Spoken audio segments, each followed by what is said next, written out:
All right. Hi, everybody. My name is Dominic, and I think we're going to go ahead and get started now. So welcome to this class, Paragon for Beginners. So we are going to be covering just a couple of the basics of Paragon today. It's not going to be incredibly in-depth. This is just going to be a general overview about how to use some of the features of Paragon. And we're gonna also have a Q&A session towards the end, so you can ask me any questions that you like. Also, along the way, feel free to unmute yourself and ask any questions, or just type it into the chat box. So we're gonna go ahead and get started right now. All right, so Paragon.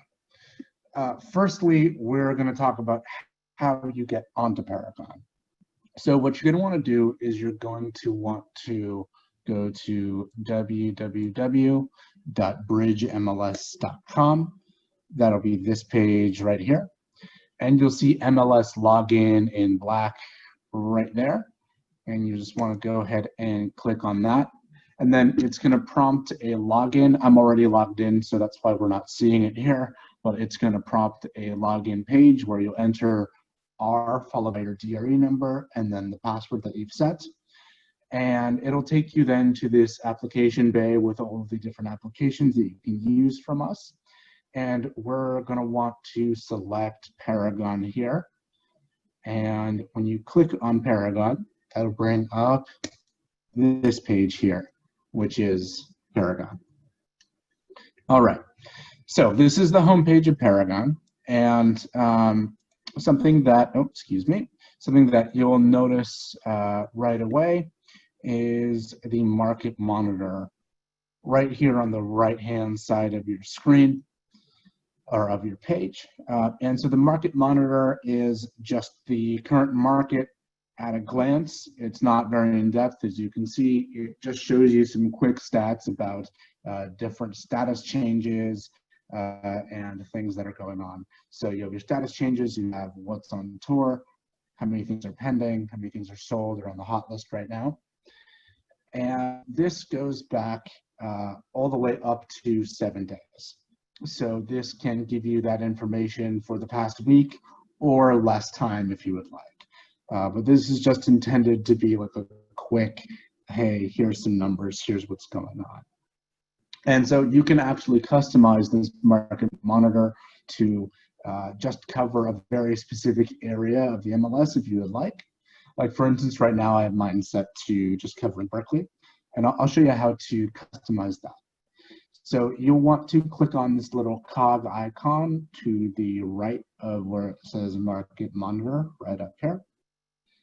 And when you click on that, it brings you to this page that says customize market monitor. And on this page here, you'll see that you can change your filters. So you can change the class, the building type, and the area that is covered within this market monitor, as well as how many days back you would like to go. So I'm gonna just get rid of what I have right now in my preferences here, and we'll start with class. So you can type in, if you know what class you want already, you can just start to type it in. So like, let's say I want residential, go residential, and as I'm typing it in, you'll see that it fills in with 2 different options that match this, residential or residential income. So that's a nice quick way of adding those in. You can also click on this little spyglass icon right here, which will then bring up a nice little menu of all of the different classes that you can choose from. And you can just select it and then hit save to apply it. And also an important note is that you can select multiple classes if you choose. So you can do residential and lots of land, let's say, and mobile home. Let's say I want all of those, you can save it in there. And then we'll see that reflected here on our class filter. And then same deal goes with the building type. You can type it in. So let's say I want just detached. or you can go to the spyglass over here and choose whatever you'd like. Okay, and then finally here we have area. So area goes by the area number. So you're going to see all sorts of different numbers. So like for instance, we'll go to Berkeley. And as I search Berkeley in this menu here of all the different areas, you'll see that there's like Berkeley map 1 through 10, all these different options here. And so that is pertinent to the areas that are specified by the area numbers and not necessarily the city by itself. But you occasionally will see something like just the city itself and then a bunch of subgroups of that city. If you want everything in that city, it's just safe to click on everything in that city. Make sure you get all of it and then hit save. And then that will go into your area option here. And then all the way at the bottom here, we have however many days back we want to go. So you can go 0 days back, which would like just be literally today, and then all the way up to 7. We'll keep it at 7. And then once we're done with that, we'll go ahead and we'll hit save. You'll see this market monitor refresh. And there you go. You see the numbers have updated. So this is right now, as you can see from the tab here, from the market in total, but it also breaks down by your office and your firm and also just your own listings too, if you would like, with these different tabs, if you want different glances at different parts of the MLS and what's going on. So that's just the market monitor. It's a really quick, nice way to gauge what's going on. All right, so other things on the home page here. You'll see right here, these are other MLSs, all of these icons. So these are the exact same as the MLSs here. You just have them up here as well. So everything that you can go into and access all the different MLSs through us, you can just click on the icons and it'll take you right over to those MLSs where you'll already be signed in. As you're already logged into Paragon, you'll already be signed into those MLSs and you will have access. All right, and so below this, you'll see a message right now about virtual broker tours, but in general, this message here will be the latest news update from us. So you'll always be right up to date with what's on your home page right here. And then below, you'll see some more information and what's a really helpful, handy, important thing on this center part of your home page is the marketing meeting and broker tour schedule sheets and information. So if you click this link right here, this is click for marketing meeting and broker tour information. It'll take a sec there, but this is a nice spreadsheet of all of the different, when it loads, you'll see here, all the different brokers groups organized by area number and the group name and the day that the broker's tour is on. So currently these are all virtual right now due to current circumstances, but this is really handy just when you're adding your listing to a broker's tour, which we may touch on a little bit later. It's just a handy thing to have. And you will find that on your home page if you just go to this center part of the page and scroll down to where you see marketing meeting and broker's tour schedule. And then below there's some more product information, but that is all the really pertinent, important parts of this piece. All right. And then so a little bit to the left of that, you'll see that we have a quick search. So quick search is a, quite non-detailed way of searching the MLS very quickly, as the name suggests. You would just need to input some or all of this criteria. So do that here. Let's say I'm just looking for actives in Berkeley.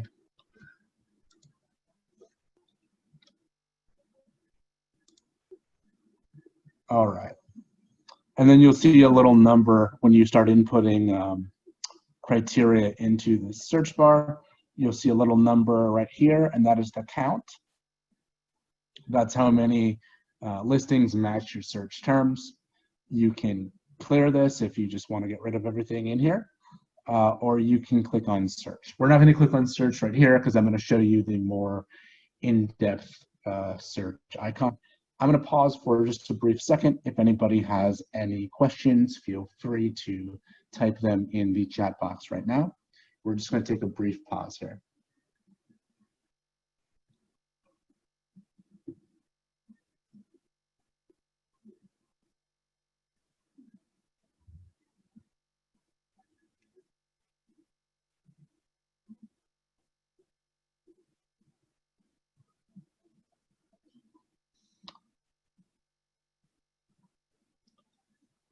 All right, so we'll continue, I suppose. And again, if anything pops up, just go ahead and put that in the chat. All right, so now we're going to talk a little bit about the search function on Paragon. So I'll get rid of that. Oh, one more thing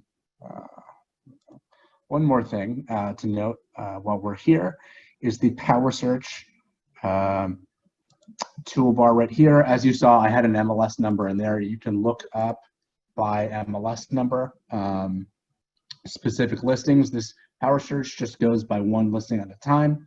So if you enter a MLS number or an address, you'll see it start to pop up. So for instance, I'm just entering an address and you'll see that the listing popped up. So it's a nice quick way of accessing a singular listing one at a time, and it'll always be there.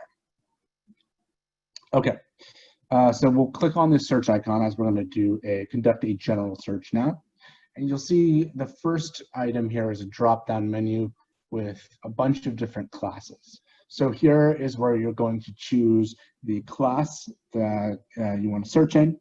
We're going to choose residential for the purposes of today. All right, and so this is the full search input form.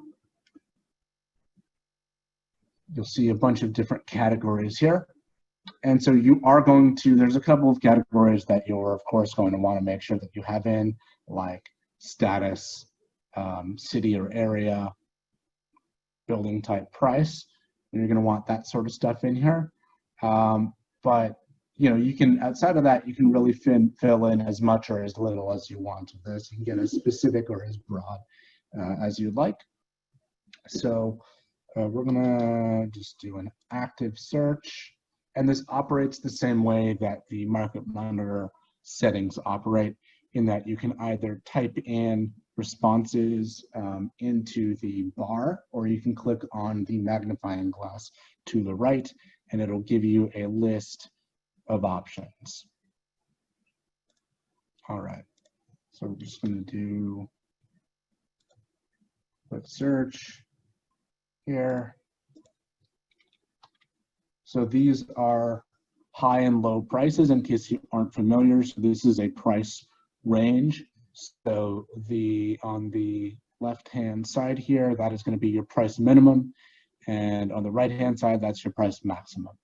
If you don't have something in the minimum or the maximum, that would just mean that there would be no lid or no floor on your price valuations here.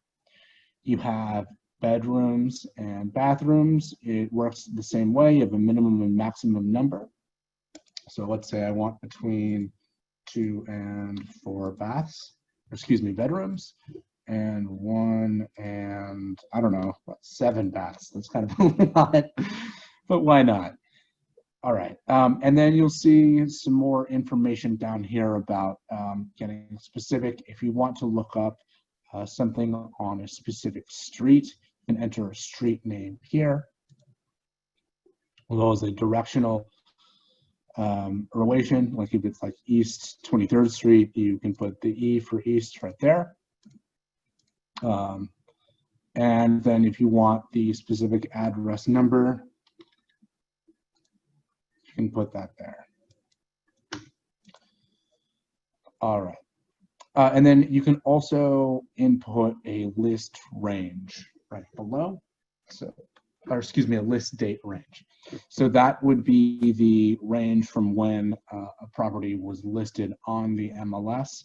So this is helpful if you want to go back, let's say 6 months, or to the beginning of the year. We're going to put in the first of the year there, and that's going to pull up everything that's active right now that's been posted starting at the beginning of the year. But keep in mind, something that can get kind of tricky or confusing is that it's only going to pull the status from your status here. So if your list date, like you probably noticed that my my number here didn't really change, right? My results number didn't really change, and that's because it's only pulling from actives. So let's say I go with no status, and I just want to see everything that is listed, regardless of status, from the beginning of the year. See 129, because it's going to pull things that were listed and then were sold, things that were listed and then were pending, and the like. So hopefully that makes sense. And then if you change your status to sold,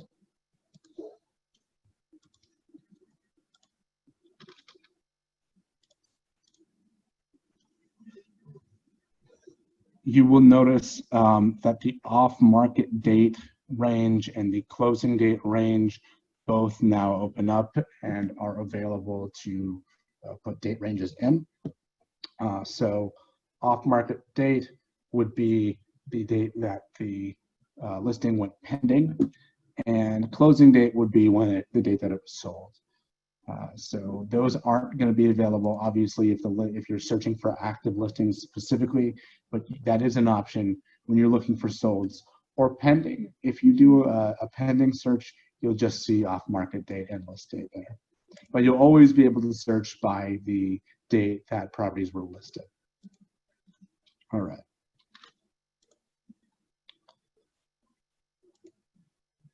And then we have some more criteria down here that we'll talk about in just a second. But something that is important that I think oftentimes can confuse people is this little section down here called listing visibility type. So listing visibility type essentially just asks the system, hey, what data bank do you want to pull from? Do you want to pull market listings? So listings that have hit the market to any degree, if they're active, solds, or pendings, that would be market listings. Or do you only want to search coming soon? And coming soon statuses are for listings that obviously are not on the market yet. They are coming soon. And so what you're likely going to want to do pretty much at all times is have both market listing and coming soon in your bank here for listing visibility type, so that you can search the most data possible at one time. And let's say you want to search coming soons only. It's all right if you have both coming soon and market listing, because that's just saying, hey, this is how big the field is. But we change the status to coming soon active. Just so, well, only one coming soon. That's probably my bedroom limit. But you'll see that you can still get coming soons with both market and coming soon listings in there. So all of this is to say that just keep market listing and coming soon both in your listing visibility type at all times, pretty much. That's just going to help you out, and I believe that it's going to default to have both of those in there anyways.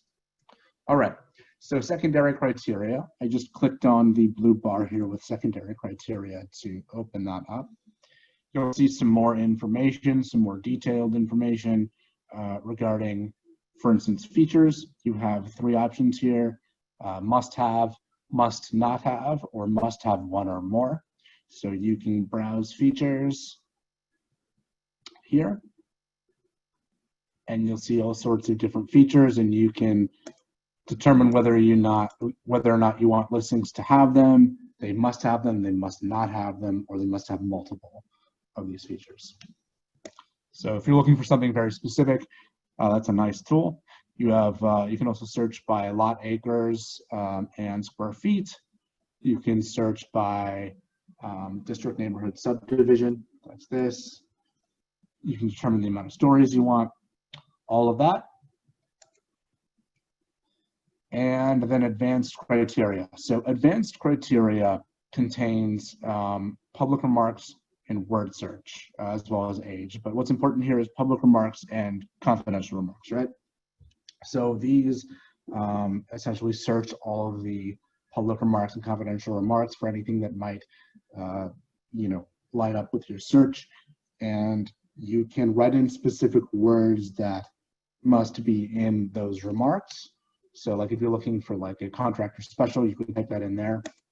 And you're going to want to have contains. There's these different options here, but you just want to keep this to contains.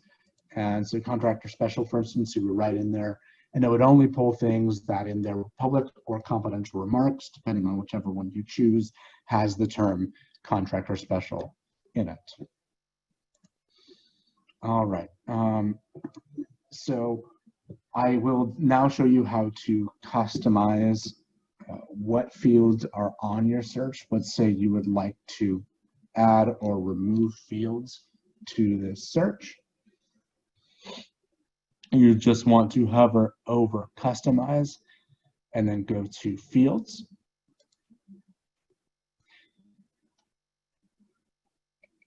And that is going to bring up this window right here.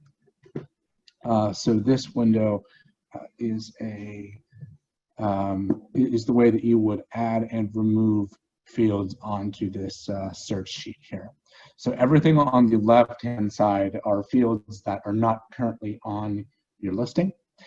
Everything on the right-hand side are fields that are on your listing right now.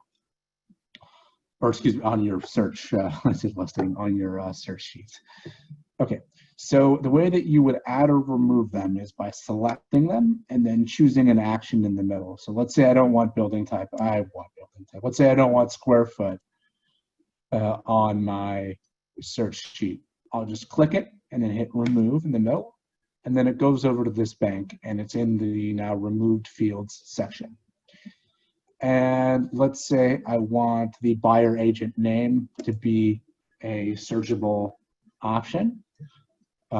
It's currently not, so I'll select it from the left-hand side and then click on add right there in the middle. And now you'll see added right there to the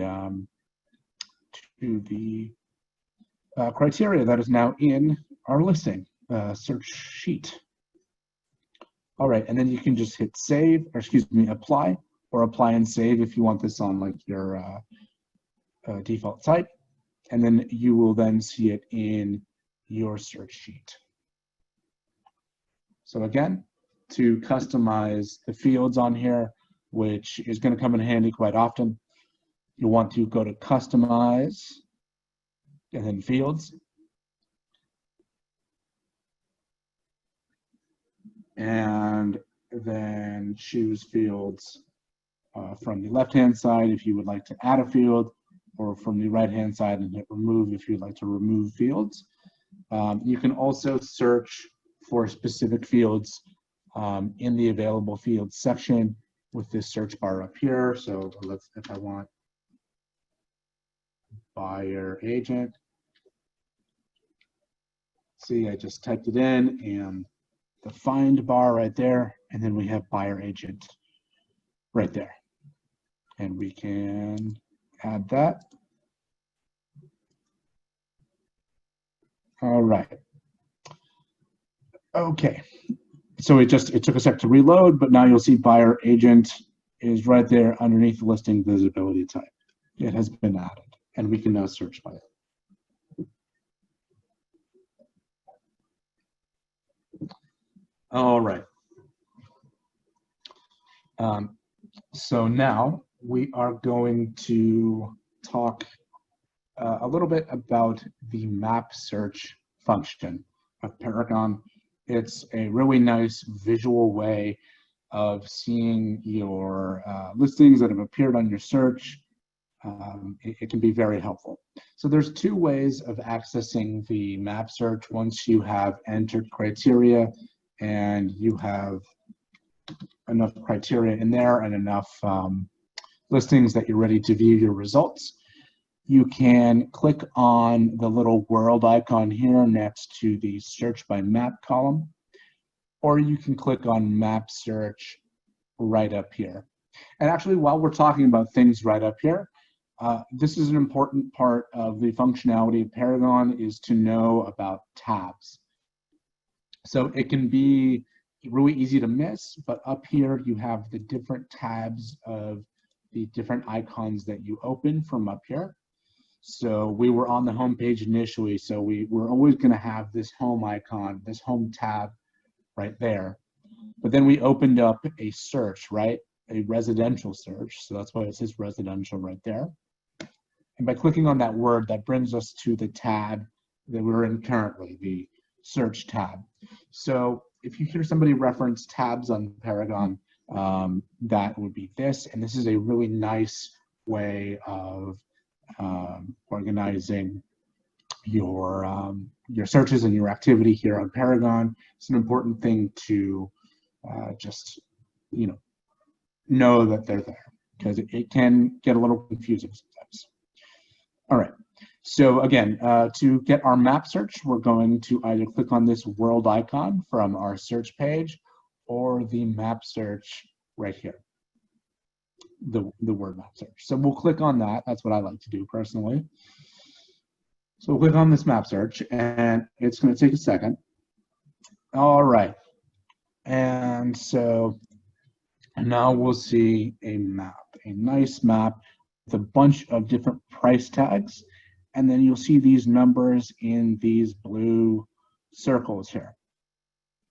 So these blue circle numbers right here are just listings that are clustered together, and these price tags are listings themselves. So if you scroll in, if you zoom in close enough, you'll start to see those numbers, those clusters go away. And now they're just those price tags, right? And so those price tags are listings. We can click on one of them, for instance, and you'll see right here on the side a little quick profile of that listing. So these little money tabs with the price here are the listings. All right, and so this is a really nice way to visually see where listings are, where they populate. But this is also a really handy tool if you want to get a very specific area, set of blocks or neighborhood, and just search there, right? You can draw on this map and quarter off parts of the map that you just want to search on. And you do that from the draw function. So we see this little draw icon here, or draw word, I guess it's not an icon. And when we click on that, we see these different shapes. Right, we see polygon, rubber band, and radius, measure, and toggle shapes. Toggle shapes is not relevant right now. So we have polygon, rubber band, and radius. That's really what we're going to be talking about. That's what we're going to be using here. So these are different shapes that you can apply to your map to limit what is going to appear in your results by geolocation. So a radius, as you can imagine, will generate a circle. So I'm going to click on radius, and you'll see that my mouse now has converted to a little cross here. And that cross indicates that I'm currently in the draw mode. And with a radius tool, what you want to do to generate your radius is you want to click down with your mouse, and while you're holding your mouse button while it's clicked, you'll drag out. And so by dragging out, that creates the shape that you're going to be applying to this map, right? So this is how big I want my radius.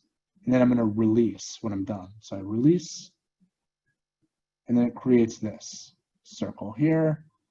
And you'll notice that now it only has listings within the shape. All right, so I don't want this radius anymore. So I'm going to click on Edit right next to Draw, and it'll bring up this little radius here. And I'll just press the red X next to it to get rid of the radius. And now I have everything again. Something that you'll notice also is, we'll go right back to drawing in a second, but something that you'll notice is the little red X here. So that is the system trying to determine your office. So wherever your office is located and is in our system, the red X is going to be. It's just something to help contextualize where exactly you're looking. And then another icon that you will see, another little one, is a flag. And a flag is generated when you enter a specific address and center the map on this address. So you can enter a specific address to center the map on by entering it in this center map and zoom on this address bar right here.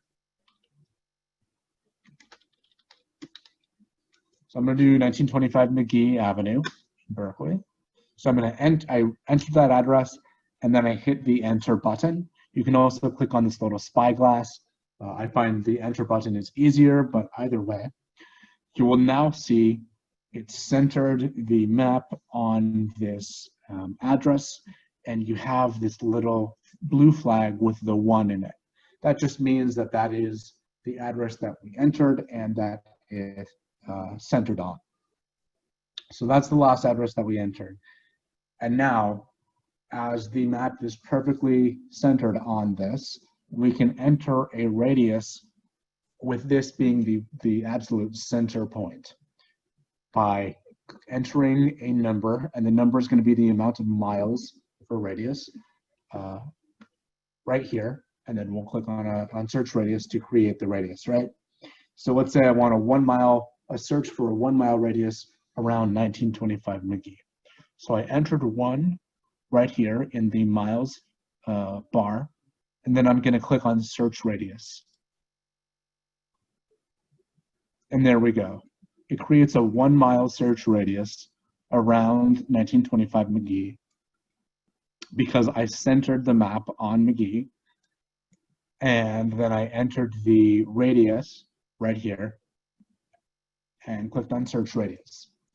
So when you create a radius this way, it's really nice if you want something to be the absolute center, but it's important to note that it's going to make the center exactly wherever the center of the map is currently.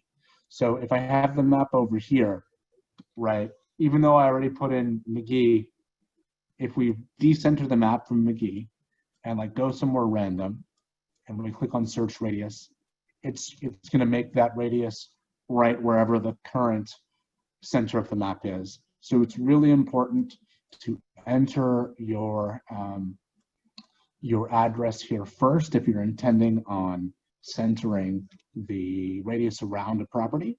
It's important to enter the address first, center on it, and then immediately just go and create a radius.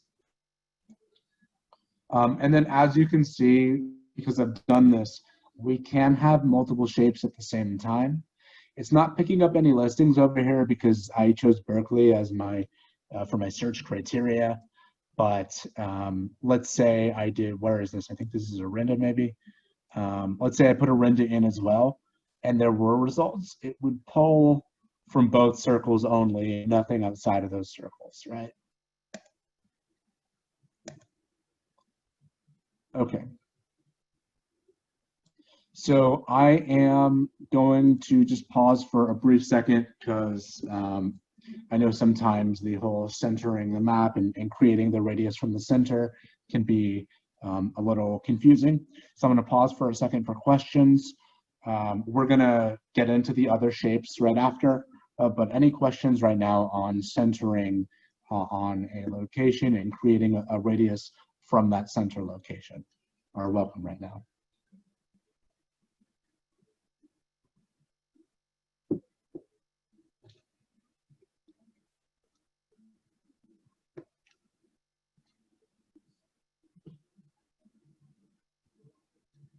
Okay, that's all right. If there's no questions currently, that's absolutely fine.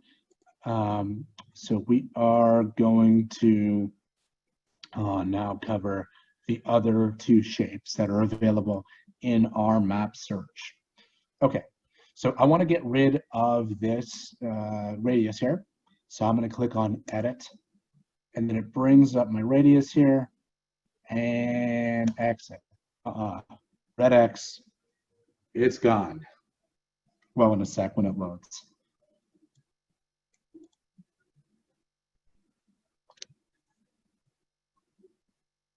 Okay, there we go. So now I have everything back, everything in my Berkeley search here. All right, and you'll see that that blue flag is still there for McGee. All right. So I want a different kind of shape. I want more of a square, right? So I'm going to click on rubber band. So something to note is you can only do that center, that nice centering tool with radius. You can't do it with the other shapes. All right, so with rubber band, it's going to make a square. And so when I choose rubber band, all I have to do is click, hold down my clicker, and drag. And it creates a square in whatever rectangular or square shape that I would like. Say I want something weird and narrow, we'll do that. And when I release, it creates a square that just has the list of things within that square. All right. And then another shape, the only other shape, is Polygon. So Polygon is essentially a custom shape that you can make within Paragon. So you will click to create points in the shape, and then it'll make a shape by connecting the dots between the different points. So I just clicked down once, and now you see this, this line emanating from the place right by Cal right there, right? So that's point one, is right there, right by Cal. And then I'm going to click again, and all of a sudden, look, there's another shape right where or another point right where I clicked. So I click as many times as I want, and I make a nice shape. And when I'm done making my shape, my very unique shape, you can either go and click on a point in the line that you started from, the first point, or you can double click outside, and it'll automatically connect and make that shape. And now we have this funky custom shape here that we have our results in. Again, we can get rid of it by hitting edit and then clicking the red X. And then I'll just show you briefly how to, what it looks like with multiple shapes. So I'm gonna just make a quick radius and a little polygon. And you see now we, even though we have multiple shapes,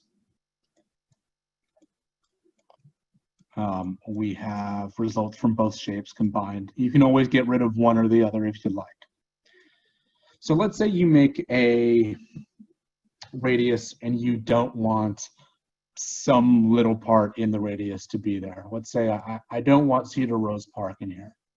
What I can do is create another radius within that radius. And it's going to exclude everything in Cedar Rose Park. If right there.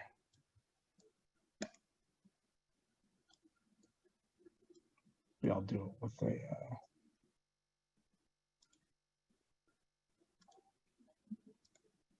somewhere with a listing.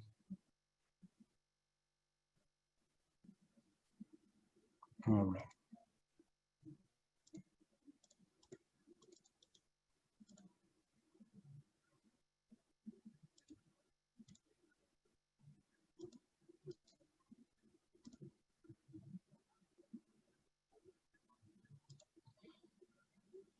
All right.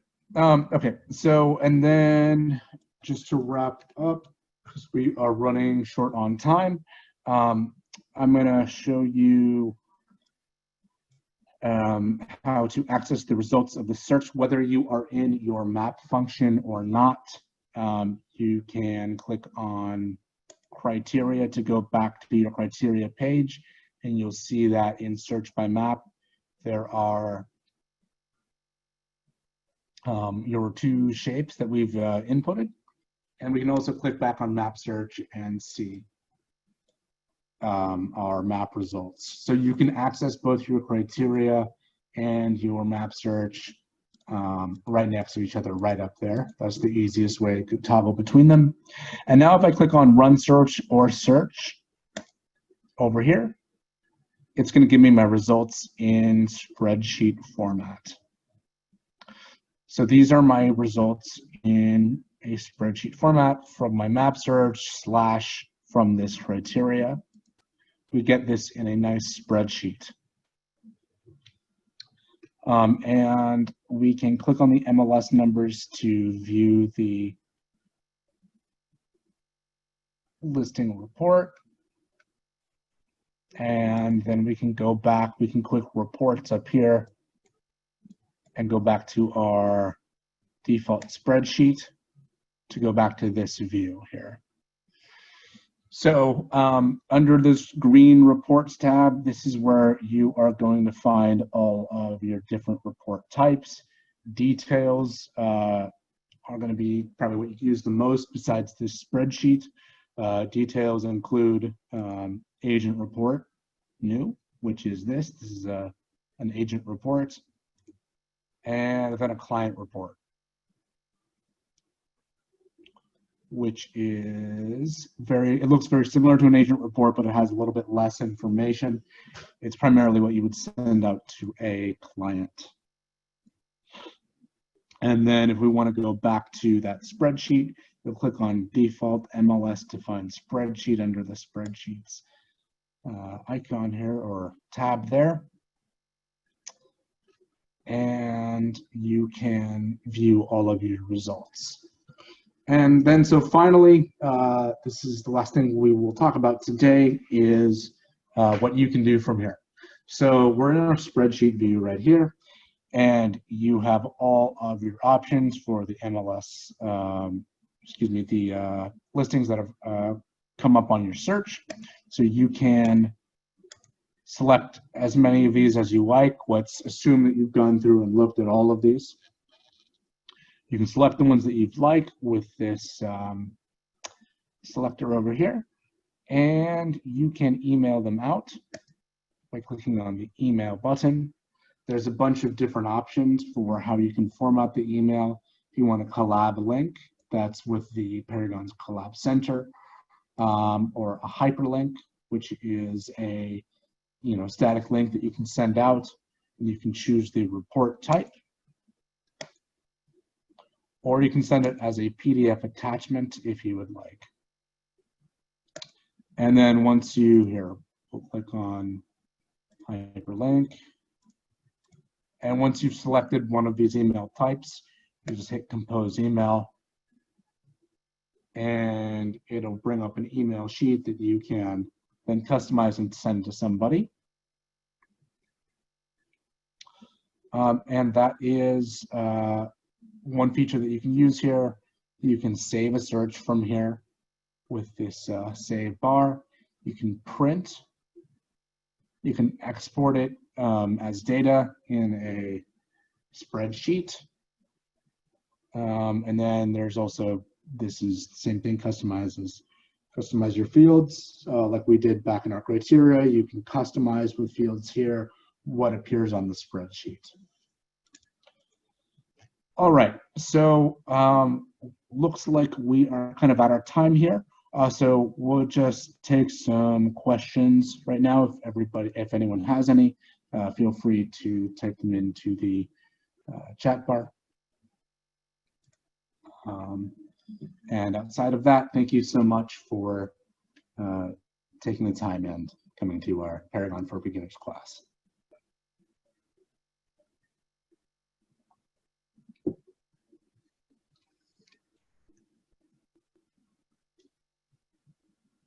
Oh, thank you. You're welcome. Also, one more thing, actually, before I go.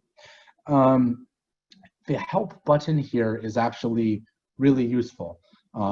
So if you have the desire to watch any webinars, any training information in the meantime, so you can always call us and ask us questions. We are more than happy to help you out with anything that you have, any questions that you have.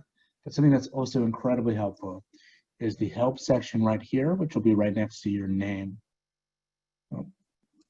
And it has a bunch of different tutorials on all sorts of things Paragon-wise, including video tutorials and text tutorials as well, if you prefer that, of all sorts of different functions of Paragon. Again, feel free to give us a call, and we would love to walk you through some of this, but this is also a wonderful resource to take advantage of.